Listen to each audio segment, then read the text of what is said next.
Hey guys, how's it going? Welcome to Don't Argue Podcast here. Yes, this is the Fremantle Dockers Midseason review. Right, before we get into it, hit that intro.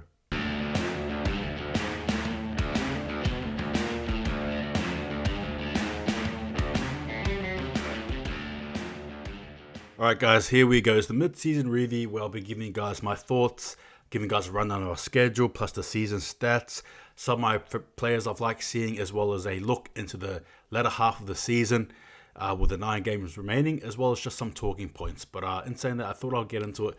Let's talk about it. So without further ado, let's get into it. This season here, for us, I think a lot of Freo fans, like I said, we probably came here expecting something, but not too sure what it was. For a lot of us, I think it was more so the fact of, let's just get into the 8th. Doesn't matter for 6th. Doesn't matter for 8th. Let's just get into the 8th. And lo and behold, we're currently 3rd place. 10 wins, 3 losses. And just absolutely just in awe of what Fremantle have produced. Now, in saying that, though, at the same time, obviously we got to realize that the season's not over yet. However, we can all, I think, collectively be happy and proud for what this team has done thus far. Particularly when you look at Fremantle, their recent seasons, right? In the last couple of years, even go back to as far as 2018, it's been extremely rocky. So to sort of see us jump from that to this, it's mind-baffling. It's mind-blowing, actually. And the fact that the AFL world, or universe, so to speak, is actually behind us, I think adds so much more to the credibility of what we're doing. Now, in saying that, what I'll be doing, guys, is talking about the season, schedule, going game by game, my thoughts. We'll go from there. Yeah? Cool. All right, so we got the Crows there, and I actually went to that game, first game of the season. I loved it. Obviously, we all know what happened there, right? The hand of Chapman, Fremantle winning that game 82-83. The Crows are currently 14. Second game was against the Saints, and I think a lot of us were probably thinking we'll get it done, but obviously we all know what happened there, unfortunately. It was called the Max King Show. Fremantle 55, Saints 65. Saints are currently 6th. Third game was against West Coast Eagles, and I think for a lot of us, whether you like it or not, I think there's like this internal sort of thought where if we beat Eagles, we can sort of do things, right? And this was the game here where a lot of us thought, well, we better not lose. Fremantle ended up winning that one there, 47 points to 102. West Coast Eagles are dead last. Let's go. Fourth game was Fremantle against the Giants, and again, another game where you thought, well, yeah, let's just see what happens. Fremantle won that game, 88 points to 54. Giants are 15th. Fifth game was against Essendon, and to me, they've usually been our bogey team. They've had our number for the last couple of years. Fremantle actually ended up winning that game, 59 points to 107. Essendon are currently 16th. Sixth game saw Freo against Carlton, much like Essendon. They're a team that usually keeps our number, basically, if you get what I mean. This game here was probably a game where you just want to sort of seek retribution, get a bit of vengeance for them beating us all the time, and we did that, thankfully. Fremantle 97, Carlton 62.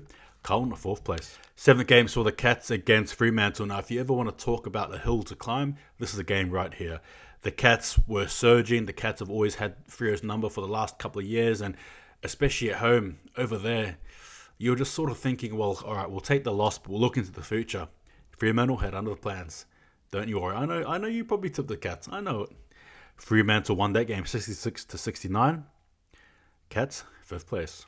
8th game saw Freo against the Kangaroos, and I suppose for all of us as a collective, well, how many points can we sort of get, to be fair with you guys? And to sum it up, that's exactly what happened. Fremantle won that game 102 to Kangaroos 24. Kangaroos are 17th. 9th game was against the Suns, and I'll tell you what, we all probably walked into this game thinking, yeah, well, we'll beat them. What's next? And I think that was the collective thought. Though it was raining, you probably thought, but at the same time, Fremantle and rain, not a good equation. Lost that game, our second loss. Suns 69, Fremantle 33. Suns are currently 11th. Now, we headed to the game against the Pies, and obviously it was a home game for Fremantle. I think we all collectively thought, well, we lost to the Suns. You know, we surely can beat the Pies, and unfortunately it was not to be. Wet with the footy again. However, it did dry up a bit, but I don't think Fremantle just had the answers for whatever it was that Collingwood were giving, and thus I think created another bit of a problem, but probably a good one as well in the betterment of Fremantle. Fremantle lose that game 44 points to 80. Pies are 9th place. 11th game saw Melbourne against Fremantle. Now this here was the hill of all hills. I believe they were going in for their 17th win. They were just looking unstoppable this season. Melbourne had everything going for them, and by some miracle, or should I say the third quarter, Fremantle came up and said, not today, not today. Fremantle win that game 56 points to 94. Melbourne are currently ranked first place. 12th game saw the Lions, right? After beating the Melbourne, you're thinking, great, who's next? It's the Lions, right? You know what I mean? Team 1, Team 2, just a really tough schedule. And Fremantle answered that by rattling their cage, winning 99 points to 85 in a very good contest. Lions number 2 on the ladder. In the 13th game, most recent game, Fremantle, hosted the Hawks in a game that I think some of us thought should be an easy win. Turned out it wasn't. Fremantle absolutely got rocked right from the start to the end, and putting up a decent arm wrestle, thankfully, just to overcome, winning by 13 points. Fremantle 95, Hawks 82. Hawks are ironically 13th, and that was Fremantle's 13th game. All right, guys, so as we come to the season stats, I just want to tell you guys a bit about what's happening so far. So Fremantle are third place on the ladder, where our percentage total as of now is 128.5. Our win-loss is 10 wins, 3 losses, 13 games played, and that is the equivalent of 76.9%. I could go, well, it's technically 76.923%, but that's just a bit too technical. But anyway, I digress, but you get what I mean. Points for is 1,068, and points against is 831. So again, Fremantle, thankfully, knowing where the goals are, and defensively as well, good. But I'm saying that I would even challenge and say maybe we could do better. And I know we can. I know we can defensively. I know we can. But I'm saying that it is a good little stat there for you guys to know about. All right, guys. The second half of the season. I want to be naming out our next teams we're playing. We've got 9 more games. I'm not going to tell you guys, in-depth analysis as who we beat, who we don't. It's just more so a skim over. And I'll give you guys my prediction as to how many games I think we can win there. You ready? Cool. So, Fremantle have 9 more games, and it's against Carlton, Port, St Kilda, Swans, Tigers, Melbourne, Bulldogs, Eagles, as well as the Giants in our last game. Look, to be fair with you guys, we have 9 more games there, but I reckon we could win about 5 to 6 of these games. Now, I'm not saying we can't win all 9. I'm just saying obviously it might be of a challenge there, but I don't see how we can't win at least, 5 to 7 of these games, I reckon. Even if you win 5, it's still a good thing. But, yeah, I reckon 5 to 7 max. Obviously, I'd rather see us win 9. But, yeah, that's what I'm going for. Probably around that 5 to 7 ball mark there. What's your thoughts? All right, guys. So, before I get into it, I just want to talk about some of the players I've liked this season thus far. And then we'll go into the talking points. First off, Brayshaw. My goodness me. Is he a Brownlow medalist contender? I think so. All Australian, absolutely. Fremantle's best player? Dare I even say it? I think he is. He has been so superb in terms of what he's delivered for us. You sort of see Brayshaw play and you're sort of in awe. You almost lose your breath. Like, I'm not over-exaggerating. There's no hyperbole. He's really that type of player. And the way he's grown and just played, it's really elite level stuff. Absolutely enthralled, and I love what he's producing for us. Another player as well for mine actually is Michael Frederick, and obviously we all know what he can give us on a good day. His speed, his effort, his power, and slowly but surely the goal kicking as well. I thought for mine, especially in the rankings of draft number, he's been an absolute one of the best picks actually for Fremantle, and I absolutely love what he's been bringing for us. So yeah, he's one that I've appreciated. Another player for mine as well is actually Hayden Young. I've appreciated what he's done. Again, thankfully, touchwood, injury-free season thus far. He's been able to give us what he wants, what he can give us actually, from the big boot to the contested marks to the pressure to somebody who just keeps cool, calm, and collected despite the pressure around them. And I think that's really helpful for us. I enjoy his inside 50s, and look, again, just a player that I absolutely enjoy watching. He's one for mine. Will Brodie, he's come in and he's absolutely set Freo alight. Whether that be disposals, kicks, marks, positioning, just that aggressiveness, tackling as well. He's been absolutely on fire, and I've really loved everything he's done for us thus far. And I tell you what, I cannot wait for the next half. Last but not least, Sarong. I don't need to say much about him, do I? Right? The soldier, the little general, the guy who gets his nose dirty, right in there, first to brawl, last to leave. Just an absolute workhorse. I appreciate everything he's done. He's that nose down type of player. Doesn't really, just does the job, does it well. and doesn't let a bad game, get in the way of what he can do. And I'll tell you what, this season we've seen him grow. But I'll tell you what, guys, that's my thoughts there. Some of the players, obviously, you may have some who are your 5 favorite players this season thus far, right? Anyway. All right, guys, so some talking points before I close this off just quickly. Injuries. Thankfully, no injuries have really affected us. That's one good thing about us this season. The last couple of years have been absolutely hard, but Fremantle having a healthy, squad generally has been so beneficial for us. So it's so good to see. My goodness, Longmuir, I love this guy. Love this guy. Just what he can produce for us in terms of coaching. He's got a real philosophy that I think the players are buying into, and I really think it's actually great that we are.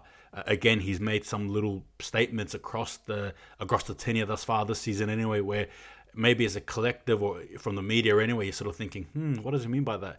But I guess the boys are taking the message in, not to go too high or too low, just enjoy the moment, but at the same time, remember, there's always next week, there's always a task.